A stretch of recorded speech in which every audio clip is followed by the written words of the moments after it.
Hi, everyone. Welcome to OrderEase office hours today. Thank you for joining us. And I am handing it over to the person who knows the best. Kyle, over to you. Awesome. Thank you, Narai. Welcome, everybody. Good afternoon to Office Hours session number 4. I'm excited to walk you folks through managing orders and the ordering process with OrderEase, actually looking at one of our core and, funny enough, initial offerings that we established about, I'd say, 13 years or so, but obviously gone through some development over time, some refinement, and now being widely used across multiple industries that are either in distribution, manufacturing, and quite frankly, everything in between. The session today will be focusing on managing orders, getting you a little bit familiar with sort of the ordering side of OrderEase. So, seeing where orders are at in your workflow, managing orders, talking about certain automations that can occur around your orders, and even order forwarding. And most likely touching a little bit on our AI rules engine, which has been pretty cool to see, come to life over the last number of months, almost about a year now.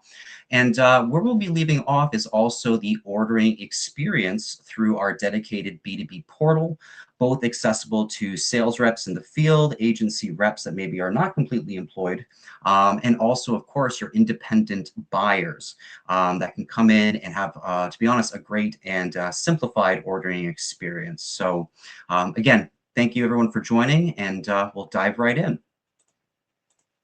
So in some of our last sessions, we've covered quite a bit of ground in terms of the ordery solution, going through the dashboard, customer management, product management, and how to make them robust either from a front-end experience or just tying the gaps together when maybe SKUs aren't matching between yourself, your trading partners, whether you're dealing with PDF orders, EDI orders, and everything in between, which is, I think, a really nice segue into today's session. So the place that we're going to be starting, at least for office hours 4, is the section that's called sales orders. So when we looked at the dashboard and the home page and sort of your command center, I think it was our very first session, it gave you some indication on inbound orders, kind of where they were at, a little bit summarized. But in the sales orders section that we see on the left-hand side over here, this is the dedicated area to start having visibility, transparency, oversight to every single order that's coming through your different channels, coming through the portal, which we'll be looking at, like I said, today, and ultimately moving these through your internal systems. So in the sales orders tab, there is a multitude of filters. There's search capabilities if you're trying to isolate a very particular order that you're looking for, but it's very simple to navigate. And I think what you'll pick up from through some of the office hour sessions and even today is there's a lot of great complexities that we can handle for a true B2B environment behind the scenes, but when it comes to the user experience for all parties, we would like to keep it very straightforward, understandable, and simple. So what you'll notice here is that we're looking at orders and it's defaulted here to the last 7 rolling days. So we're able to see all the orders that have come in, and we'll have some major statuses kind of depicted at the top. So you can just see sort of the major milestones. Obviously there's some milestones in between as I look at some of the additional filters, but just some major milestones, and of course calling out maybe orders that are requiring a human's intervention, maybe some attention, I guess you could say, for whatever reason. As we go through and just kind of look at the date ranges, as you see, we can filter by a multitude of different options, from showing me every single order, just today's orders, if you just want to see kind of what's been going on today or yesterday, all the way through this week, this month, or even a custom date range if you say, hey, you know what, I'd like to look at this last quarter. And based on those actions, again, simply going to summarize your total value of orders that have come through and all the major milestones as well. If you do prefer, you can also not just say by a date range, you could go through and decide to say, well, let me just look at everything that's today in an open status that might require a confirmation or something along those lines from a staff member at your distribution, manufacturing, or brand. But again, as I allude to things, searching by customer, submission dates, requested shipping dates, certain cancel by dates, and even super simple options just to say, hey, one click, show me everything based on these criteria that require my attention, and isolates those orders pretty seamlessly for you. What you'll see under just the basic descriptions are things like, the name of the order, because your customers, your reps can actually name their orders from, spring 2027 booking, Dallas event, furniture market, pre-buy, promotion, weekly order for week 12 or July, whatever it might be, to call it out and make it a little familiar. We'll of course see that we know what customer this order is for, as I'm logged into the supplier side of OrderEase. We'll know what offering or catalog or list of product that order originates from, which is a really cool feature, which I'll be showing you in kind of the ordering experience and give a little bit of color to some of the different variables that I've seen in my last 10 years here. Every order has a unique ID number, so if you need to call it out to us, of course, we can find it by customer name and a bunch of others. But if you were to say, it ends in 5235, it's really easy for us just to find that order, pull it up, and provide any assistance that might be required around it. Of course, the value of said order, who ultimately created the order. Was it my independent buyer? Was it my sales rep? Was it Kyle in inside sales that deals with the phone orders? Because they can certainly use the system, from the inside sales perspective as well, just to keep everybody kind of unified. And like I may have alluded to in some prior sessions, with OrderEase, at least for the portal and the order entry piece, there's no licensing or seat costs. So there's no reason that's going to, debilitate you or prevent you from bringing more of your team into the fold. And we're really trying to create a really predictable cost structure here as well when it comes to any subscriptions, any setup or implementation fees. We try to keep it super clear and not put all these barriers in front of you as well when you want to expand, even if it's as simple as new product launches, new price lists, new staff as well, which is sort of a really great way to scale. And one of the last things here is we've also got the submission date. So I know on the 20th at 10:38 in the morning, whereas this one, look at this, this came in from Karen late in the evening. So after hours, and that's also I think a really big benefit of this system is as a supplier, you're accessible 24/7, 365 on the time and on the devices that the buyers so choose to work with you. So, your order desk now runs 24/7, 365 in a very convenient and automated fashion. As we see here, we've also got the submission date just pulled over and summarized. We've got the status of the order through some of the major status milestones. Is it an open order, submitted order? Is it a confirmed order? Is it a invoiced order, paid order? Is it marked for shipment? Which those statuses typically tie up. I'd say about 95% of the time. There's a few isolated incidences, or cases, but the big core value is that because this is integrated through your WMS systems, whether they're your own or through a third-party warehouse provider, whether they're connected to your ERP systems, and some of the supplementary systems, even potentially CRMs where you need orders or deals or customers to flow, is that you're going to see that it's in the right status when it's moving through the right systems. Hey, it just got marked for shipment from ShipStation. It's now updated to a ship status. Customer knows about it. Sales rep knows where it's at. Didn't have to even come back into the system to do any changes. You did it right from your connected WMS or shipping or logistics systems. And again, just for some assurances, we've also got the integration statuses. So again, a lot of this you're going to pick up on. Transparency. We want you to know without a shadow of a doubt where this order is at, what's going on. Is it moving seamlessly through my systems or your systems, I guess you could say. So as we see here, we've got Zoho Books, but if you're a QuickBooks Online user, super strong with QuickBooks because we can fill a lot of those gaps in terms of a portal or making you EDI compliant or managing PDF, multiple price lists, SKU cross-mapping, which I know QuickBooks Online, a little bit of a lighter system, not a true ERP, but you think of the NetSuites, the Acumaticas, you think of the Spires, especially, the Blue Links of the world and these very cool ERP systems. Once we're connected, you'll have your listed ERP, your extensive WMS system, if that's the provider, like I said, ShipStation, even in an EDI environment, seeing the EDI documents going out successfully or if they're failing for whatever reason, and right away. So as we see here, we've got a whole bunch of orders that are moving successfully. We've got one that potentially failed. And again, if we click on the order, dive into some of more of the integration statuses, it usually will depict exactly why that order failed. Sometimes maybe your server went down. If it's an on-premise solution, couldn't deliver the order, will notify you. It actually does a couple auto retries, so we might even be able to send it through before you even knew that server went down. And if you see it in red, anything in red typically doesn't mean that there's a major issue, but typically means that, hey, something might require at least your eyes or some attention.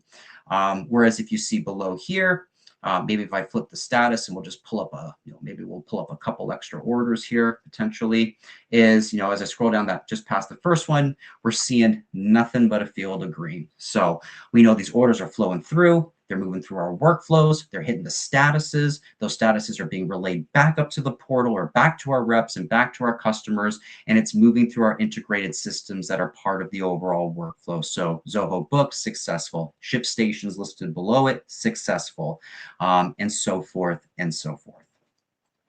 What's really cool as well is you can actually hit the little 3 dots on the right-hand side. There's quick actions that you can do. There's multiple printouts that you can provide in a PDF format, whether you want to take the templated OrderEase purchase order or develop your own. Maybe there's some bits of information on the purchase order in PDF format that you're like, yeah, I don't really need all that information. Or hey, there's some data points that OrderEase has. Maybe I want to add that to it. Or we have 2 versions. We have one that goes to the customer, and maybe there's one that the warehouse team is being handed off to, or a version that you're filing away that maybe is altered a little bit. We're giving you all of those options depending on sort of what your workflow looks like, what your process looks like. Of course, we're going to give you some recommendations to say, this could do some improvements. This is how I foresee. This is what has worked out well for my other clients or for other industries. But we really try to accommodate your workflow, make it the best it can be, as efficient it can be.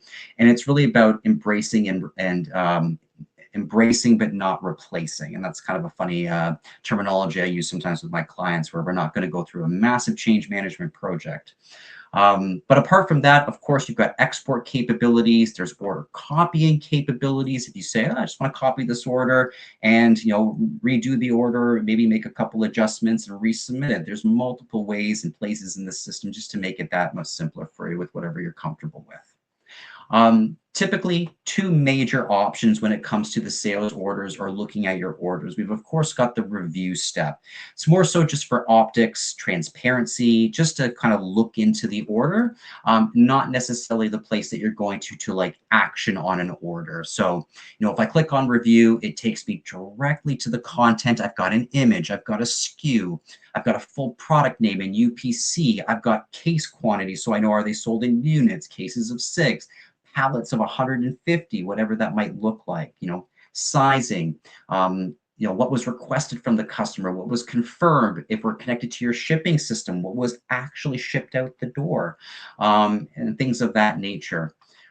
Just oversight to certain pricing, customer specific prices, the finalized price that maybe was deemed, in case maybe the last mile you delegated a bit of a discount, whether you did it in OrderEase before you pushed it down to your ERP, or maybe you did it in your ERP system. Because what we do is we do actually a nightly order true up. So when these orders go to your backend systems and you get that last mile phone call, oh, we want to change the quantity, oh, can you do something a little better on the pricing, we want to add something to the order.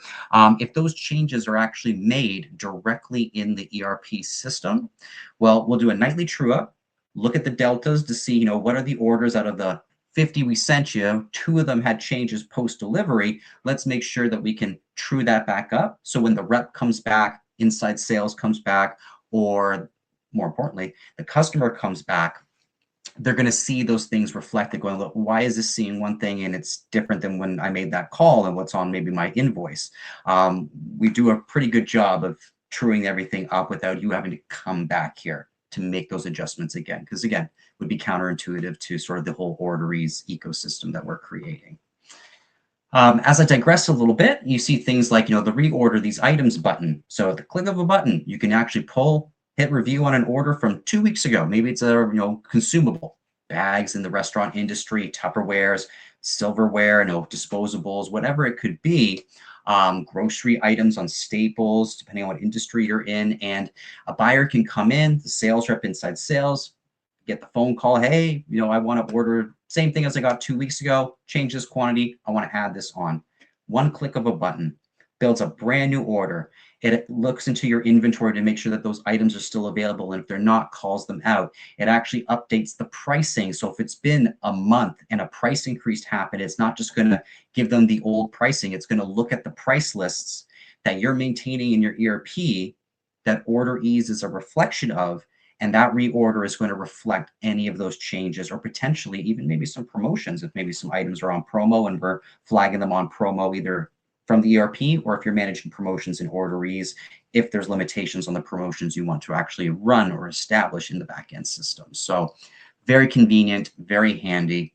As we look through, we've got the overview of the order, all the standard information that you're definitely going to need transparency and oversight to, or when we're delivering orders to your internal system. So, customer name, the order name, the value, the submission, the creation date, who created it, what catalog or offering. Again, be able to show you that in a couple of minutes from now, that it originates from, the requested shipping date, and even all these different fields and attributes that necessarily don't have to be used in every situation, but we've thought it out pretty well when it comes to like a PDF, a distributor, an independent, a bannered account, going to distribution centers, doing drop shipping orders, just a great amount of data points that we can accommodate, especially if there's requirements on the sales channel or the places we're sending some correspondence to as well.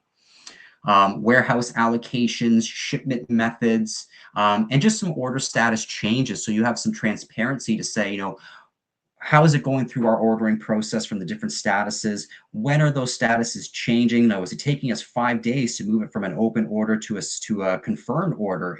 Depending on your rules and workflow settings, which I'll allude to a couple of those variables as well. Is it paid? Yes or no? Who's been moving it through the workflow? If there's a bit of some human intervention from your staff, and what are the timestamps as well? So it's just a lot of transparency that we're providing suppliers in the system as well. We've of course got any notes and files. So again, when someone submits an order, they can leave an order level note, can send it into the supplier. The sales rep gets visibility to it, and a sales rep or anyone can actually come into OrderEase and they can actually respond to that note. They'll see the notes at the bottom down here that were submitted by customers directly, or the ones from the reps, and maybe it's a question. Someone can come in, they can add a note, share it with the customer, and they'll get notified that, hey, Kyle, your rep, or Kyle inside sales, or whoever has left a note on your order. Here's what the response was. But what we also do, if you want to just leave maybe an internal note, something that's not customer facing. Sales rep wants to leave an additional comment after the order, wants to leave it at the time of order, whatever the variables are, they can also add additional notes after submission and decide, I'm not going to share it with the customer. This is something a little bit more just for me, or for me and Mary in customer service, or James who runs the order desk, or something like that. For the order attachments, so I'll give you two very common examples here at OrderEase. You get an emailed PDF as a supplier from one of your key distributors. I know that distributors are very hesitant, and I'd say 99% of the time are not going to be logging into multiple portals, especially when they're juggling 50, 500 different brands as a distributor. So they send you the PDF on a templated PO that your team is responsible for to take the data that's been filled in and fill it in again.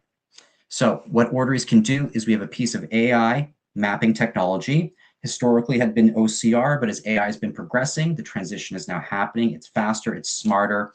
And as the PDFs are emailed in, we can actually bring them into OrderEase, digitize them into a digital order, standardize it to exactly how the format is needed for your backend ERPs or your supplementary warehousing and connected systems.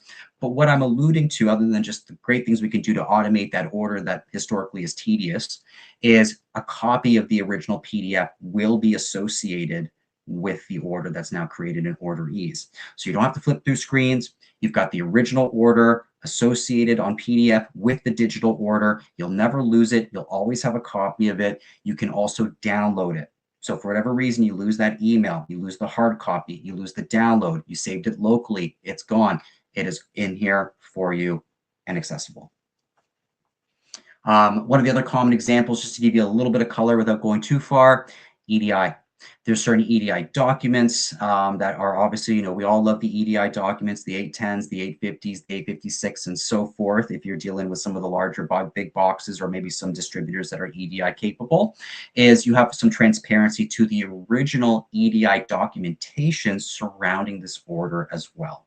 So taking all the code and jargon that is typical to an EDI order, bringing it to OrderEase, making it in sort of a human's language that can be understood and translated and standardized for your backend systems.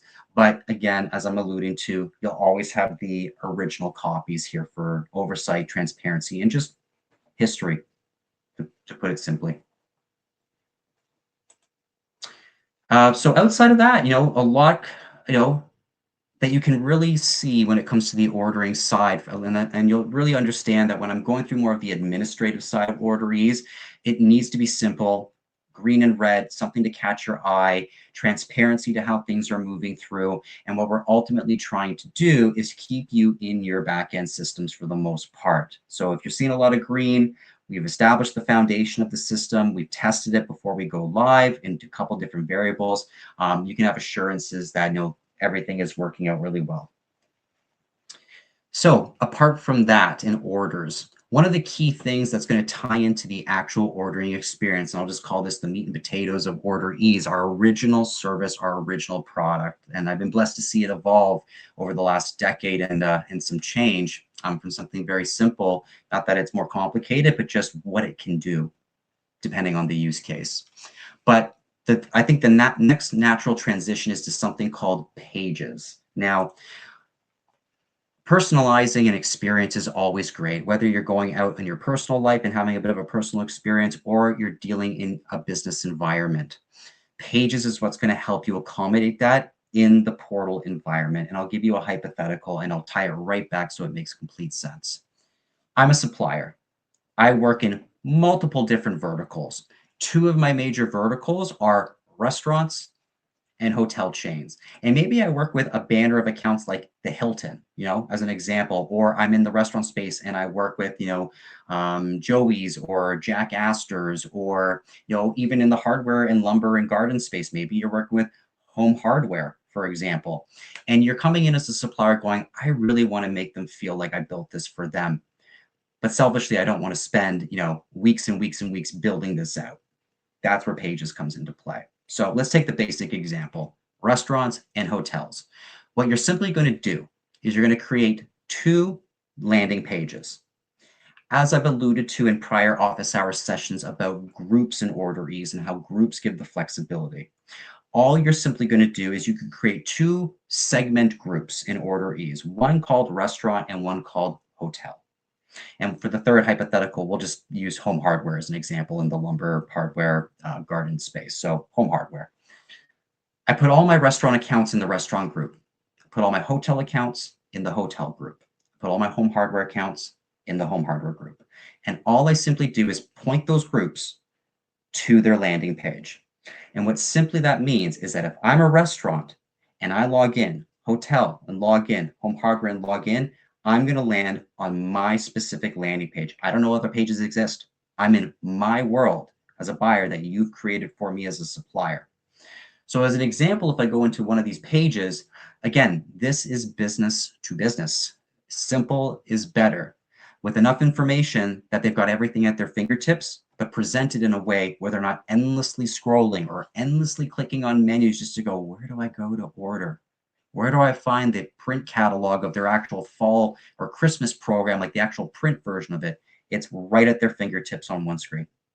So as you see here, you can have a banner. It could be different by the landing page.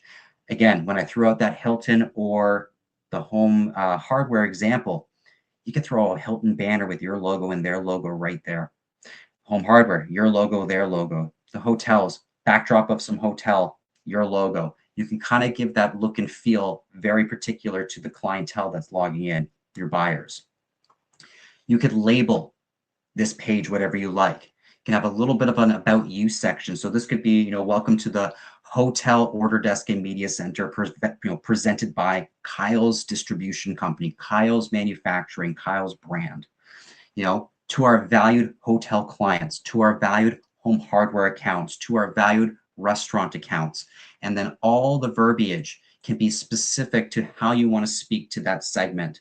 Maybe you talk to the hotels a little bit differently than a restaurant. Maybe your program is a little bit different in terms of what you offer, how you describe it. Maybe you want to throw in very much Hilton, home hardware verbiage in that little blurb. So again, as they read through it, they're like, wow, like this was built for me.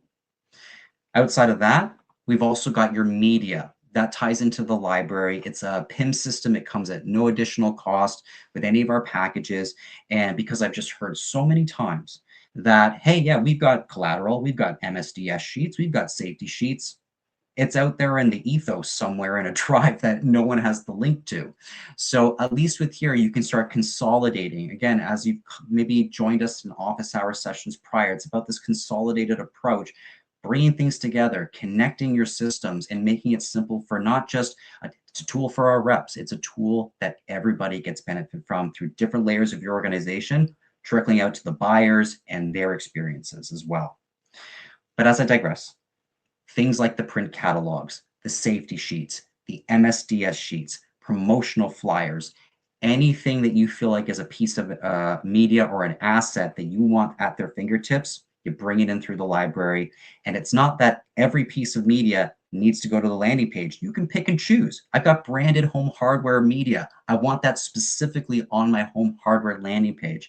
I've got branded restaurant media or the Hilton media that we've put a new cover and put their logo on it. We can put that up there. And again, you've personalized it with minimal effort.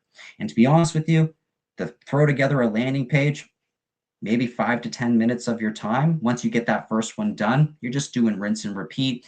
And it's a very simple process. But outside of that, we've also got very clearly put here the place order here button. Doesn't have to say that. View our portfolio, start your order, begin your order, whatever verbiage that you technically want on that link there, that's what will be described. But there's now uniformity. There's a standard that you've created, and it's not jumbling over through all these different experiences that you're trying to provide. You're still catering it to them personally, but you created a unified format now, which is I think a great end result. So the core of OrderEase and a big milestone and a big part of today's presentation is the actual portal and ordering experience. So from managing your orders to your buyers having a very personalized experience when they come in to visit you as a guest and or an existing customer or repeat customers, is once they're in, they're going to hit this place order here button, let's say for this example. Now, because I'm logged in as the supplier, I'm kind of going through kind of the back door as a sales rep. But what's really cool, the ordering experience between all parties, it's the same. It's just customers are coming in through the front door, sales reps are coming in through the side door, your inside sales team's coming in through the back door. But when they go in and click place order here, or as a rep or inside sales, once you go in and find the account that you're looking for to start an order with and hit order, it converges, the crossroads converge to the exact same ordering experience. Again, unified. There's not some polished front end for buyers and an archaic back end for your staff. Everyone uses it the same way. There's consistency across the board. So what you notice here is that if I'm a buyer and I hit order or a sales rep, before it takes me in or it gives me options on what programs or catalogs I want to access to order, it'll first notify me to say, hey, you've got some orders you're already working on. Prevents duplication from happening, prevents these getting filed away in a very niche section somewhere. It's front and center to say, hey, you've started something. Do you want to continue onwards with it? Do you want to potentially delete it, export it, download it, copy it to a secondary, reassign it to another retail location that maybe if you're a buyer, you buy for 5 different locations, you got one login as a buyer. So you can flip to it and maybe reassign a current order to another location that you buy for. But if nothing's there to reopen, oh, one thing I'll mention, very collaborative. Sales reps can also share orders with the buyers. The buyers can share orders with their reps before it's even submitted. If that's the case, again, would pop up like this to let them know that if I was the rep and I clicked on their account, oh, they've shared an order with me. I would get notified through email. I could see it through my open orders tab in the sales orders section as a rep because I'm only seeing my accounts and my orders. But again, We're showing it to you, so there's no misstep. If you don't see those and you hit order, we're going to tell you that there's something that was shared or you've already got something you're working on. But let's say hypothetically, it's a clean slate. There's nothing pending, nothing that we're collaborating on right at this moment. What it's going to do and what OrderEase is capable of is you could have what we call multiple catalogs. You can certainly have one. If I had nothing pending, it would just take me right in. But it's not the reality when it comes to a lot of manufacturers, a lot of distributors that work throughout their seasons. Things like I've got my standard program. It's my everyday wholesale offering. Obviously, prices might be different by customer, but maybe it runs all the time. It's our standard day-to-day ordering offering. However, there's certain times of year. You look at the lawn and garden space. It's a very big one. Live plants even. There's usually booking periods throughout the year. So sometimes there's programs or catalogs that might run in tandem, or potentially new catalogs that run and then the everyday maybe comes back. So it's all these different iterations and permutations of your offerings throughout a given year. But what I'm alluding to is that you could have your standard catalog, and then during certain times of year, you've got your 2027 spring booking program. You've got your Dallas Market trade show program. You think of all these different variables where maybe you bring different offerings, different promos, new product launches. Maybe you're doing bookings, trying to collect orders 6 months in advance to forecast, what do I need to bring in and import? What do we need to manufacture? Or like I alluded with the nursery space, what do I need to grow? So I can forecast production planning. It's a great way to do it when you offer multiple programs. What's really cool about these programs is maybe, like I said, your everyday program, it runs all the time. Maybe this one, which is a booking period, a trade show program, you could set a start and an end date. So it opens up a day before the show. It closes the day of the show or midnight or the day after. So that way reps aren't coming back after the trade show environment is done and putting future orders in, or orders in when they should be technically using the everyday, because with reps, they've got the mobile app on their phone, they can use it on their tablet, it's absolutely free, and they can be at the trade show floor seeing the exact same thing you're seeing on my screen right now. So programs can delegate different shipment windows, different price points, promotions. There's a multitude of different things you can do as I go on about it. It's just a lot that can happen to accommodate. But let's go in and we'll say, well, we're going to do an everyday order as a rep or a buyer. So what typically happens is you could have a pop-up message. The pop-up message can just be something as simple as a welcome, or it could be something like, hey, order minimums are X. Shipment lead times typically are Y. If you've got, invoicing, order questions, shipment questions, you can call Kyle in the office or our support team in the office at this or this or this. If you prefer email us at support@kylesmanufacturing.com, whatever that might be. The buyers are going to see that every time they show up to the system. The reps will see it, again, reminding them of any of those things. Very cool if you're running booking programs where they've got dedicated shipment windows. Our window is between September and October. It tells the rep, tells the buyer right there. We can enforce those rules, but it's just indicating to them before they even jump in to say, hey, here's the short and sweet. Here's your minimum. Here's your window. You have help. Here's the line to reach us. It's whatever you see fit. And then all they simply do is hit got it. So what we've realized and what I've determined as to be pretty accurate in over 10 years of this, plus with my years of experience in a retail environment as a category manager working for independent shops, predominantly in the action sports space, whether it being mountain biking, BMX, skis, bikes, boards, everything in between, is that there's a lot of traditional industries and buyer mentalities out there. We've got the Gen Zs coming up into the workforce. They're comfortable with technology. But we realize with traditional industries and B2B, or helping suppliers transition from traditional order methodologies to a digital environment, you can't take someone from A to Z. You can't just take them from phone, fax, and email and go, here's a full-fledged Amazon experience where we got banners and graphics and things moving around all over the place, and it's just endless clicks to find what you're looking for. They're going to fax that order in because it's what's familiar. So what we've done is built this in a way where it makes that transition from order forms, which is predominant and very common across industries we support, into the digital world. And as you see on your screen here, very much reminiscent of an order form. And even in the multitude of accounts I work with and business that we do and support in the lawn and garden and nursery and plant space on availability lists, it mimics a very typical availability. But throughout other industries, almost mimics an exact order form or something so familiar to it, where I've got an image of a product, I've got a product code, I've got a full product name.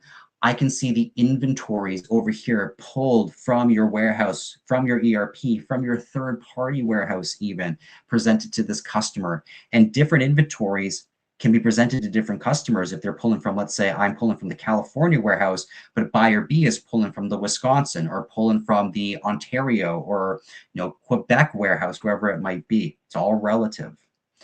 They're going to be able to see things like tags or flags on product. Is it a new? Is it a top seller? Things of that nature.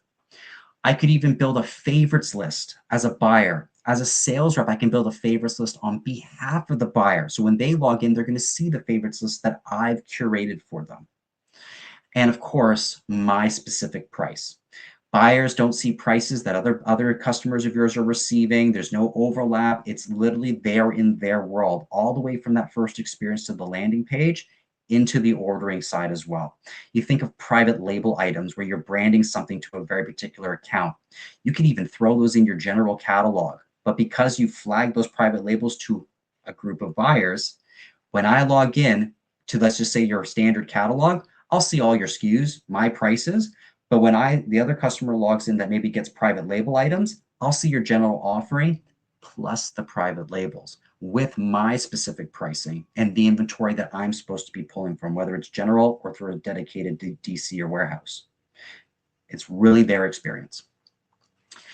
Apart from that, you're going to have all your major categories. There can be subcategories on the side. So for easy navigation, take me to gloves. Fraction of a second, gloves is appearing. If you want to come down a little bit further, and I'll clear out the filter, I can even just click one button and say, well, show me all my favorites. And it's going to bring all your favorites across all your major subcategories right here with the heart icon. Under your experience, there's also the previously ordered section. I don't have it in this one demo environment here, but as orders are placed on specific items, there'll be another thing under there under your experience called previously ordered. Next to every item, it'll break it down just like you see it here. The only difference is there's going to be an icon right here called PO, previously ordered. As a buyer or a rep, if I were to hover over that icon, I would see the last 14 orders that this item was on, when I requested shipping, when the order was placed, what I paid for the order, and how many I ordered. I have literally my last 14 orders of line item history in the palm of my hand, writing that next line item on my next order. I can see trends. I can see consistencies. I can see increases or decreases in my ordering volume, my price increases or decreases. You have that history without having to flip screens, pull out paperwork. It's just so handy having that history, especially if you're standing front and center with a buyer on the floor with them going, here's what you did last month. Here's what you ordered this on the booking period. It's right there while you're writing the next order. We've also got, as I alluded to in the product management session of office hours about managing your products and your content and everything around it, is we've also got obviously the feature levels, calling out top sellers, new products, clearance, end of line, on promotion. Any of those major feature levels that you tag to products creates a new category. As you see, we've tagged a whole bunch of products across a whole bunch of different categories as brand new for this year, for this month, for this season. It takes all the products from the respective categories, brings them together into a major category called new products, moves it right to the top.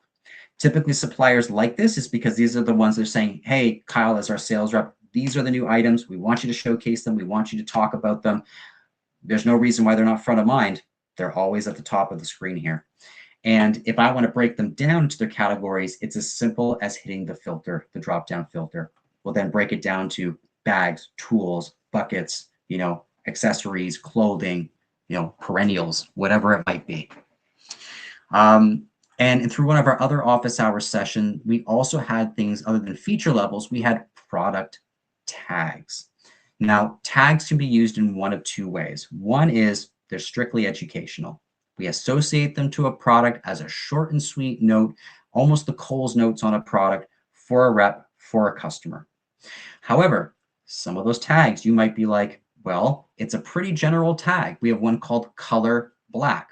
We have another tag called material vinyl, material being the major tag, vinyl being the descriptor or the color or the size. You think of voltage, you think of automotive, make Ford, make Acura. You think of year. This is a product that will support a 1989 to a 1993, Taurus, or something like that. You think of your industry. You think of, and when I'm talking to onboarding staff and especially sales staff, what I ask them is I say, what are the common questions that you're always getting asked day after day? And they're like, what do you have in black vinyl? Just hypothetical scenario. I'm like, those should be 2 tags, because in 1 to 2 clicks, you're going to know what you have in black vinyl across every product.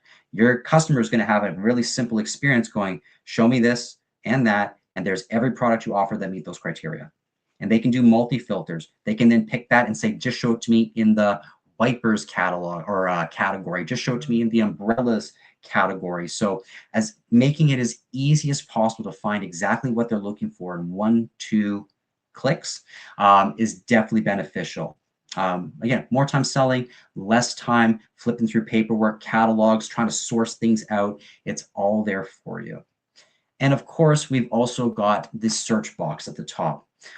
It does partial searches. You could type in part of a descriptor, part of a color, part of a SKU, part of a UPC, and the system will look through the entire database of your active product that you're in this catalog to go, here's what I found for you.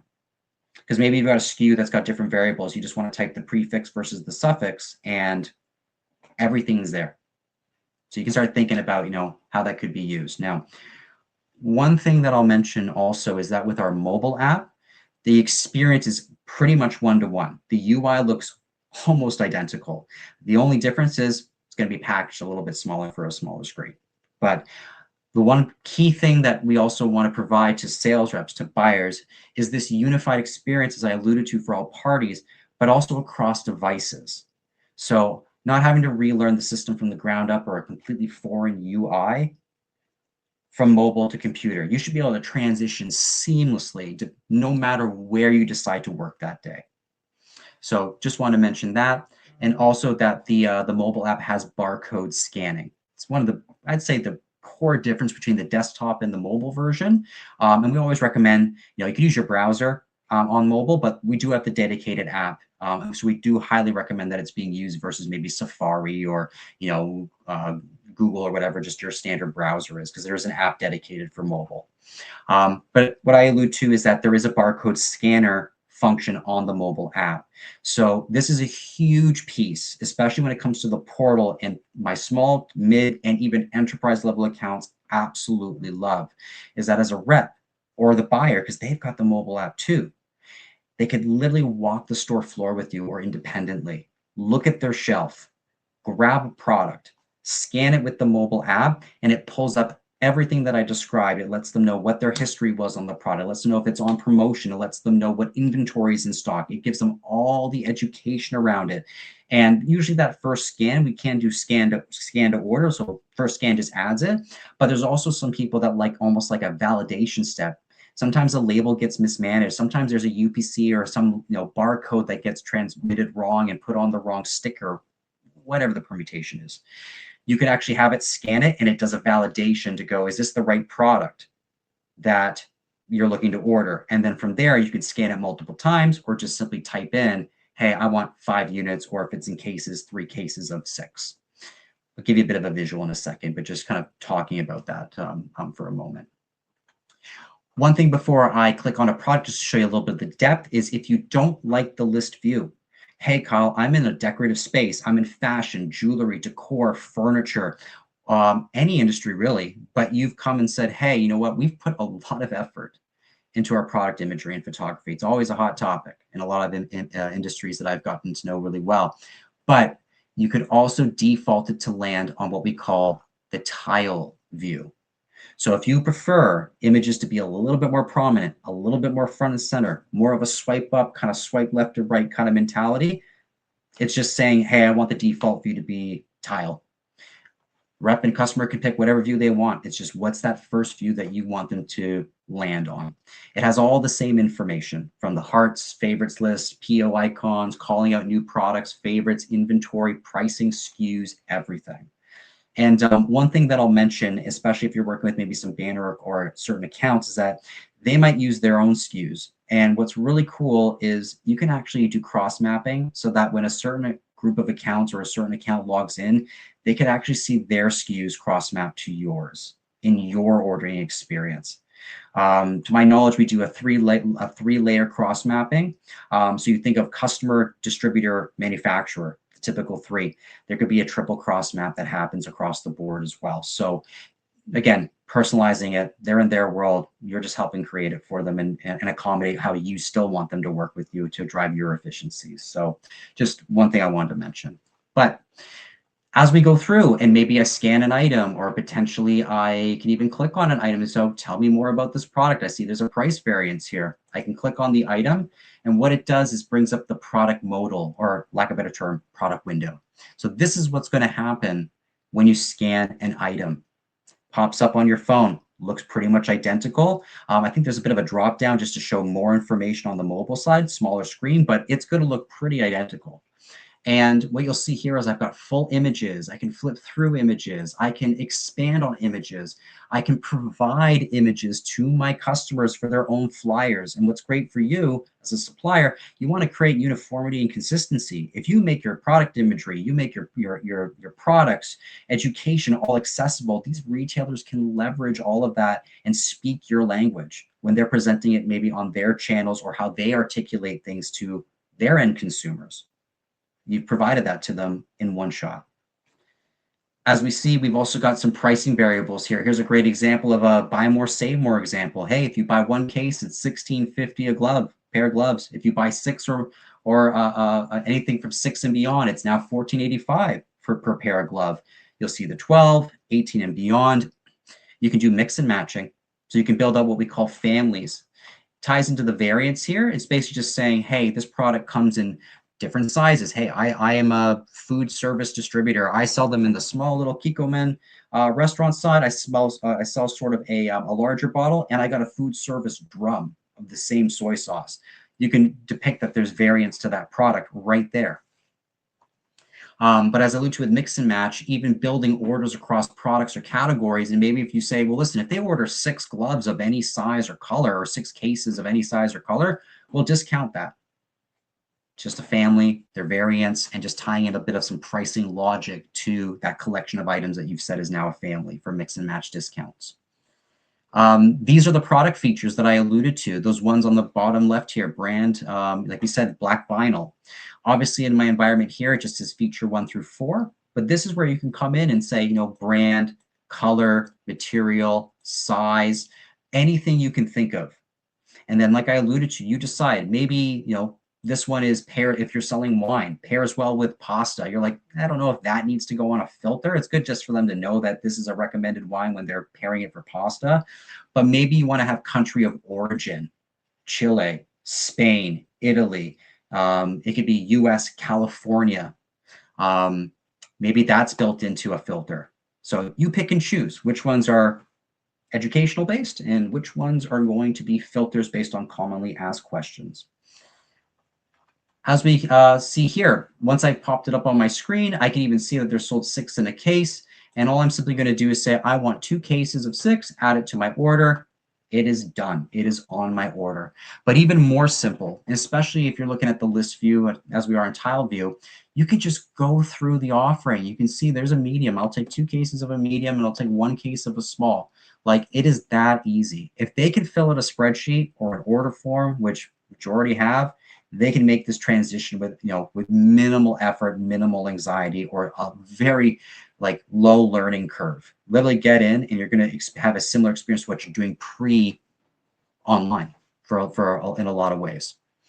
But as we start going through, we can start seeing what's sold in cases. We know what's sold in units, and I can easily go in and, you know, start building my order. You're going to build your rules on if you allow for back ordering. So We just have settings. We'll follow your lead in terms of how you manage it. If you want to say that it's sold out, but still allow people to put it on an order, it's a setting.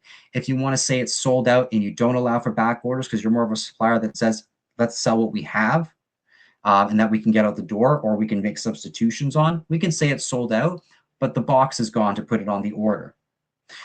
You can even have a rule that says if it's sold out, completely hide it. And if my ERP system says that it's now back in stock, bring it back to life automatically in OrderEase, in your OrderEase account. So building some rules, building some structure, transparency, all of that. But once I've got my order together, let's say hypothetically, I can now click the truck icon. This will summarize my entire order with the most recent order or item always being at the top. We have a fail-safe. Your device loses power. You lose internet connectivity. Your computer dies through a power surge or something along those lines. You won't lose your order. The system will auto-save your order once you add a line item. So pretty handy there.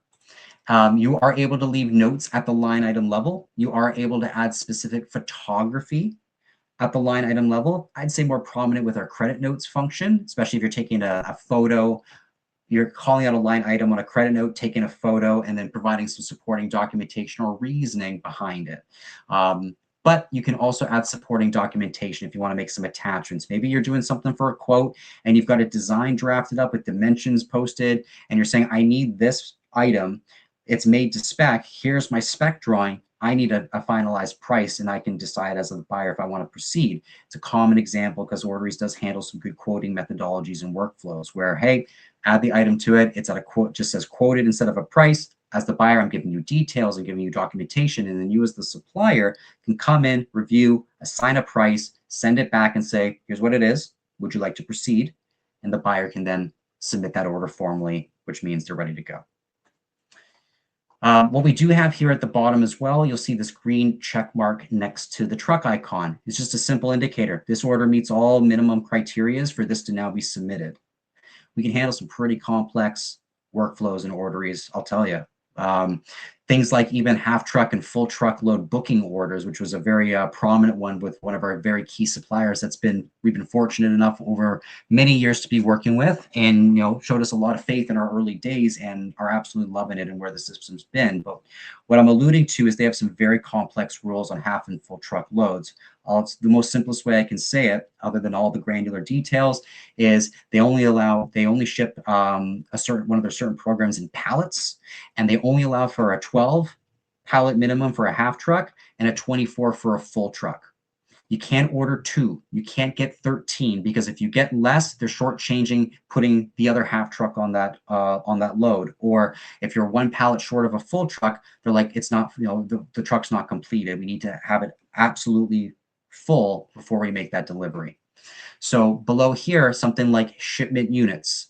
Maybe you say our shipping units based to full and half and full truck are 12 and 24. You add a pallet to your order. That's 1 shipping unit. The system will tell you you're at 5 out of your 12 for a half truck. You get a little X icon there.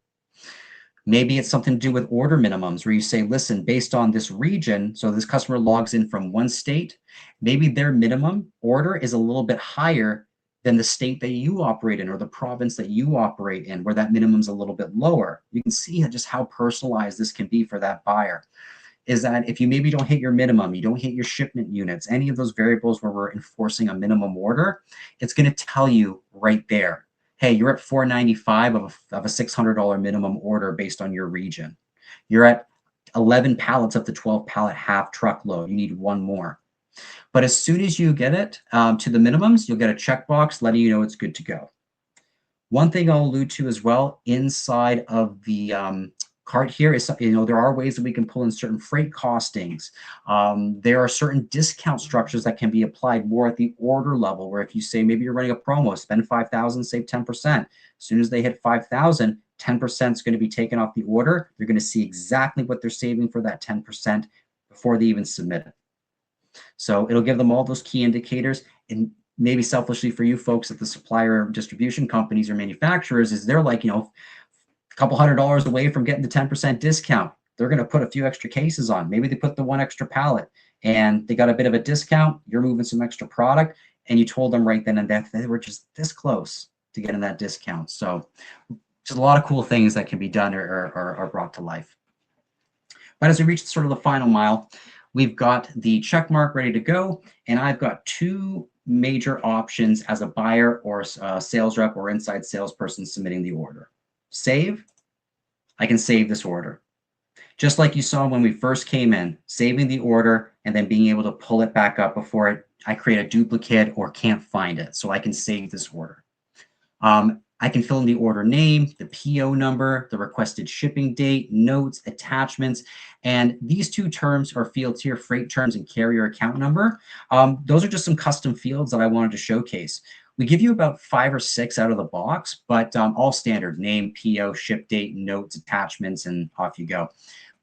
But if you want to add in some very particular fields, like is forklift required upon delivery? Yes or no? You start thinking about those things that you're always going back to your buyers on, saying, oh, we needed that, or I need this account number from you, or I needed this particular piece to know if we're doing that for you. You just build them into some simple fields here. And one of the things to allude to is also that share with buyer. Like I said, making orders super collaborative is that because I am kind of technically in as a sales rep, I can then start the order, save it, share it with my buyer, hit continue, and save it formally. I have a copy of the order as a rep. I can continue to work on it. But an email just went out immediately to your buyer at whatever location this is that you're working with to say, Kyle, your rep has shared an order with you. If they click the link, log into the portal on their side, they can pull it up and they're going to see the order exactly as we've just been looking at it over the last, I'd say, about 30, 40 minutes doing the ordering experience. So they're seeing this the exact same way you just sent it to them. From there, you can imagine that the buyers also have those capabilities. If they're starting an order and they're coming to their sales rep going, hey, I'd like some feedback, they can save it. This would say share with my supplier, share with rep, hit the toggle, hit continue. It's now saying, I'm done with my side as the buyer. I'm now going to release it off to my rep. So now we both can have some, we both can work on it. But I think of a common example is a rep needs to share this with the buyers. The buyer goes, I need my manager's finalized approval for this order. Can you share it? I can review it with them. No problem. Save it, share it with buyer, off it goes.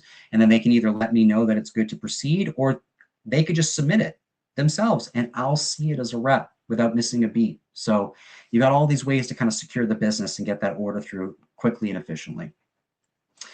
But one of the last things here, as we reach sort of the last couple of minutes of our hour, is the submit button. So once I hit submit, it's the same form, but what you're going to notice is some of these fields have little red stars. So you're going to pick what are the mandatory fields that this rep, this buyer needs to fill out. It doesn't have to be everything. So you could say, I don't need a name, but I want a PO number and I want to know when they want it shipped. So you decide that they can fill in the order. I'll just fill in a quick little blurb here as it's only required. You can fill in the PO number. I can pick the requested shipping date. Let's think back to the booking period. Maybe the standard shipping lead time is 3 business days, but during your booking period, maybe it doesn't start shipping until a few weeks into September. I have to pick that September timeline. Can't say I want it tomorrow. So again, from the time that order is placed, that shipment date is accurate. Fill in all the details, any additional notes. I hit continue. It does ask me just to validate, is this still the ship to address for your physical location that we have on file? Do you want to request an update or update it for us? Or even for landscaping and trade companies and buyers, they can come in, let's say they're ordering 10 pallets of brick and a whole bunch, $10,000 worth of nursery material from their plant supplier. They can actually request an alternate ship to say, listen, I'm doing a job site at this brewery up in Muskoka or wherever it might be. This is my alternate ship to address for the job site.